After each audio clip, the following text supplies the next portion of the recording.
वंदे मातरम। मित्रों, ऑपरेशन सिंदूर की सफलता के तुरंत बाद चतुर्थ आर्थिक महाशक्ति के रूप में अलंकरण से विश्व चकित है और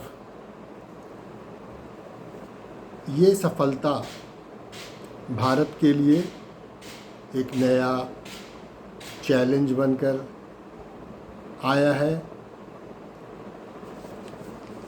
ऑपरेशन सिंदूर का अविश्वसनीय प्रदर्शन, जिसमें सिर्फ पाकिस्तान ही नहीं हारा बल्कि चीन, तुर्किस्तान और अन्य देश भी हारे। अन्य देशों का भी हथियार का टेस्ट इस युद्ध में हो गया है। यह बिल्कुल ही चौंकाने वाला कारनामा रहा है और इसके साथ ही अगर आर्थिक फ्रंट पर देखें तो पिछले 10 साल में जहाँ तक कि जीडीपी के ग्रोथ की बात है, भारत अमेरिका से भी आगे रहा है। अगर आंकड़ों को देखें तो 2014 से 2023 के बीच में अमेरिका का ग्रोथ रेट 2.1% रहा है, चाइना का 5.8% रहा है, भारत का 6.5% रहा है और बाकी अन्य देश का तो 2% से भी नीचे रहा है। जैसे जापान 0.6%, जर्मनी 1%, यूके 1.4%, फ्रांस 1.2% और भारत इसमें सबसे अग्रणी रहा है विथ 6.5%। इसके अलावे अभी अप्रैल में इंटरनेशनल मॉनेटरी फंड के द्वारा भारत को चतुर्थ 4th लार्जेस्ट इकोनॉमी के रूप में डिक्लेरेशन बहुत ही प्रशंसनीय है। इसका भी आंकड़ा अगर देखें तो इस अभी प्रेजेंट में अमेरिका का जीडीपी रहा है 30.5 लाख करोड़ डॉलर, चाइना का रहा है 19.23 लाख करोड़ डॉलर, जर्मनी का 4.74 लाख करोड़ डॉलर, भारत का 4.19 और जापान का 4.18 लाख करोड़ डॉलर्स। और सबसे प्रमुख बात यह है कि पहले भारत को 1 ट्रिलियन डॉलर की बढ़ोतरी करने में 7 वर्ष लगते थे और इस बार सिर्फ 4 साल लगे हैं और इसीलिए यह अनुमान लगाया जा रहा है कि अगले 4 साल से कम की अवधि में भारत 1 ट्रिलियन और आगे बढ़ जाएगा और साथ में विश्व का तीसरा आर्थिक शक्ति बन जाएगा। मित्रों, सफलता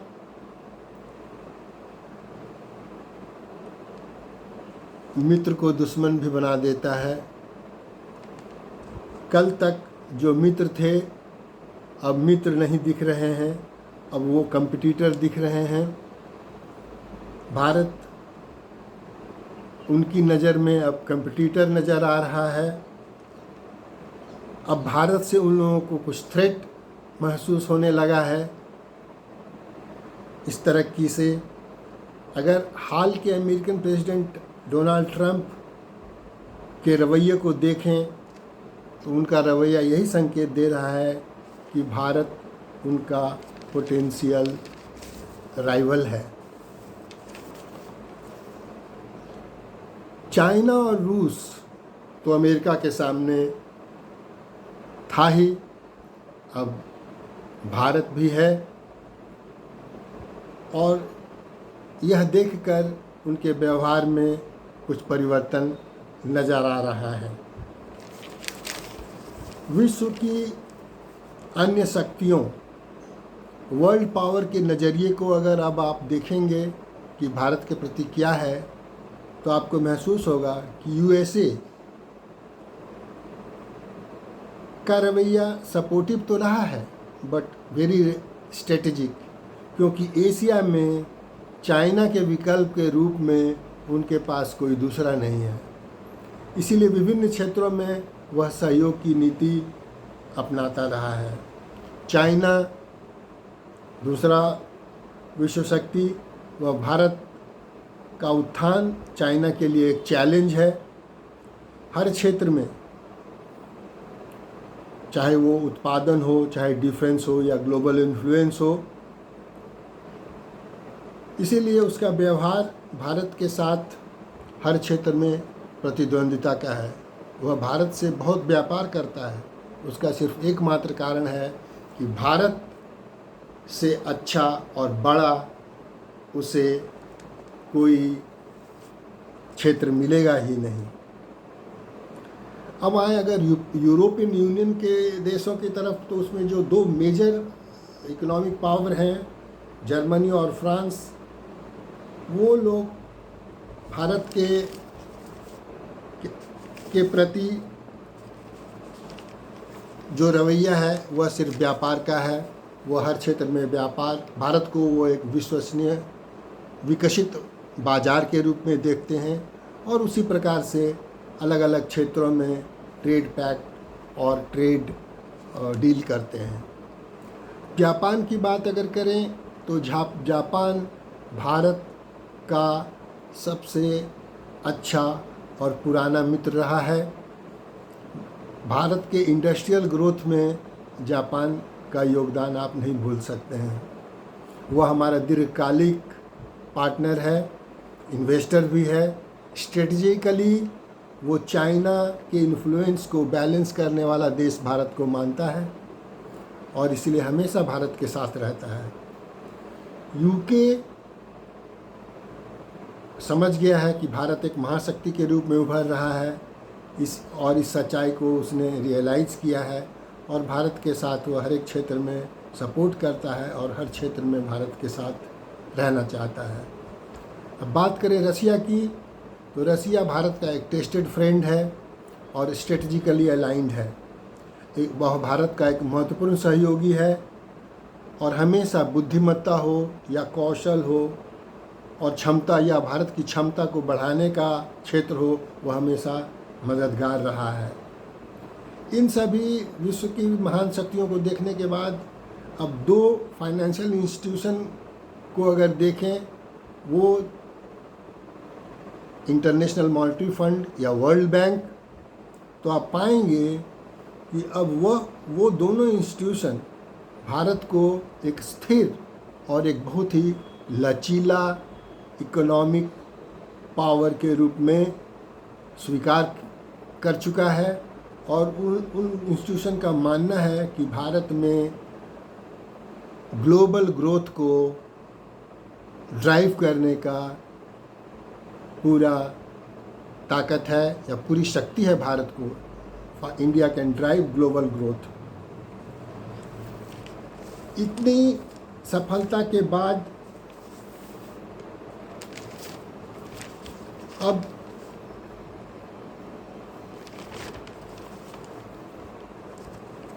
भारत को अपनी इंटरनेशनल पॉलिसी या जिसे फॉरेन पॉलिसी कहते हैं उसमें विशेष महत्व देना होगा। हमारे लिए यह खुशी से ज़्यादा सावधान रहने का समय है। बड़े ही धैर्यशील एवं दृढ़ नेतृत्व की अभी ज़रूरत है भारत को। अभी कुछ वर्ष भारत को बहुत सजग और सावधान रहने की भी ज़रूरत है, क्योंकि भारत के सामने दो माइलस्टोन है। एक है 2028-29, जिसमें कि हमें थर्ड लार्जेस्ट इकोनॉमी बनना है, और दूसरा है वर्ल्ड लीडर यानी विश्व गुरु का। इन सभी को पाने के लिए या मित्र देशों के प्रतिद्वंद्विता को रोकने के लिए या प्रतिद्वंद्विता पैदा न हो बल्कि मित्रता और सद्भाव बढ़े, इसके लिए सरकार ने पहले ही कदम उठा चुका है। यह जो सर्वदलीय समितियां विश्व में चारों ओर गई हुई हैं, यह पहला कदम है। यह बहुत ही सराहनीय है और भारत के लिए बहुत उपयोगी कदम है। विश्व को बताना कि इस युद्ध का सही कारण क्या है अत्यंत आवश्यक था, लेकिन भविष्य के लिए हम लोगों को अपने औद्योगिक उत्पादन और उत्पादकता, कृषि की उत्पादकता को बढ़ाना, इस पर हमेशा ध्यान रखना होगा। हमें अपने डिफेंस आर्म्स एम्यूनिशंस के प्रोडक्शंस को ध्यान में रखना होगा। स्पेस साइंस में तेज़ी से विकास करना होगा। ऊर्जा के प्राकृतिक स्रोतों का विकास एवं उत्पादन को बढ़ावा देना हमारा लक्ष्य होना चाहिए। अंत में जनसंख्या नियंत्रण भी बहुत ज़रूरी एक कदम है जिसे सरकार को उठानी चाहिए।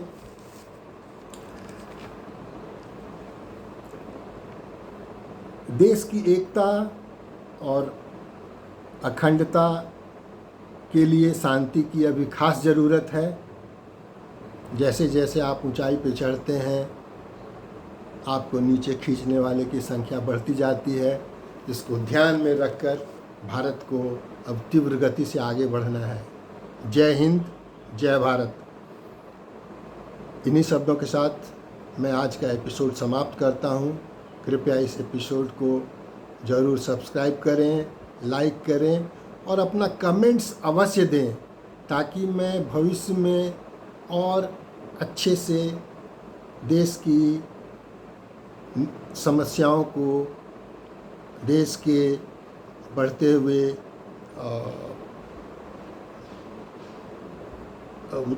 उत्थान को आपके सामने रख सकूं, देश की प्रगति को आपके सामने रख सकूं। Thank you very much for watching the video. Thank you.